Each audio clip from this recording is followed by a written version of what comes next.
Ngayon, lagyan ko ng garlic. Ang aking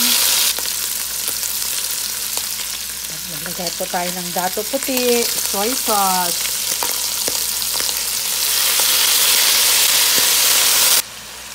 At dato puti vinegar.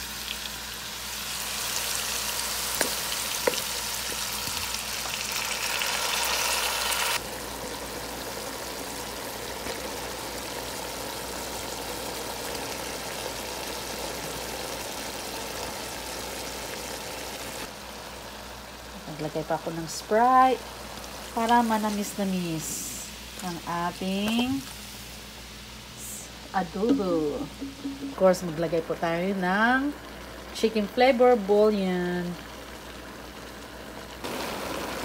Ayan po, bouillon po yan, yung chicken flavor bouillon po yan, ha. Powder. Ayan po, para ayan na po ang finish dinner ko na ulam. Yan po yung adobong sitaw ko na may